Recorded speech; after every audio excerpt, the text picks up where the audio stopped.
Sorry to say darling, but this is getting out of hand. মানে এটা তো too much. এটা কোনোদিন এই বাড়ির কালচার ছিল?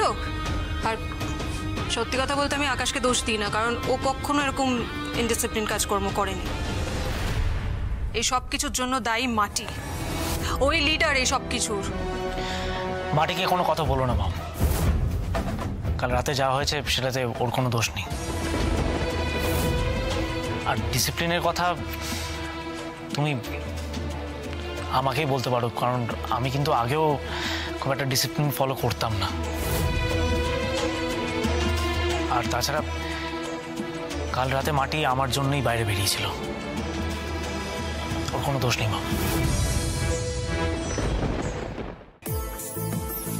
বাবা, আমার ভাইটা তো দেখছি একেবারে 180 ডিগ্রি ঘুরে গেছে। হ্যাঁ না, মানে আজকাল বউয়ের সম্পর্কে কোনো নেগেটিভ কমেন্ট তো সহ্যই করতে পারে না।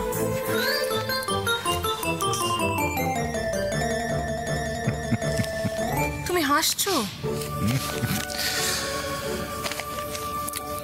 হাসবো না তো কি করবো, বকবো? আরে ভাই, বয়স দেখো ওদের।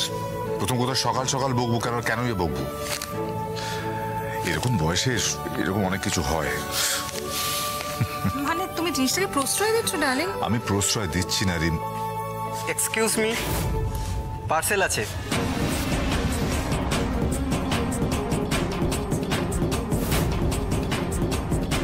আবার পার্সেল?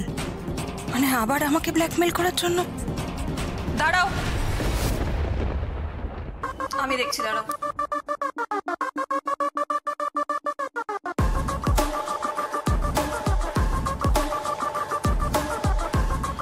আমাদের এখান থেকে কেউ কিছু অর্ডার করেনি। আমাদের কোনো, আপনি জান, আমাদের কোনো অর্ডার ছিল না।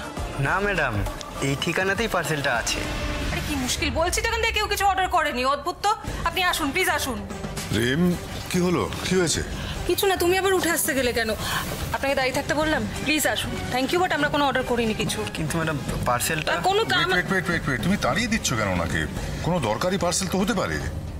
না না, দরকারি পার্সেল কি করে হবে? আমাদের পার্সেলই তো না এটা। মানে নিশ্চয়ই অন্য কোনো বাড়ির জন্য এটা। একবার দেখে। কোনো দরকার নেই, আমাদের কি আর কাজ নেই? লোকের পার্সেল খুলে দেখবো আমরা। শাশুড়ি ম্যাডাম এত ভয় পাইতেছেন কেন? মনে নেই আগের বারের পার্সেলটা? সেটা এখনো ওদের স্টোর রুমে পড়ে আছে। আপনি প্লিজ আসুন। Wait, let me see. দেখি কি পার্সেল আছে, দেখি। এই নিন স্যার। ডার্লিং, ঠিক আছে, আপনি আসুন। Thank you.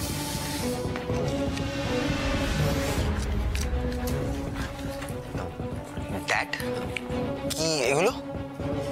আই মাস্ক, সাথে একটা কার্ড দেখছি।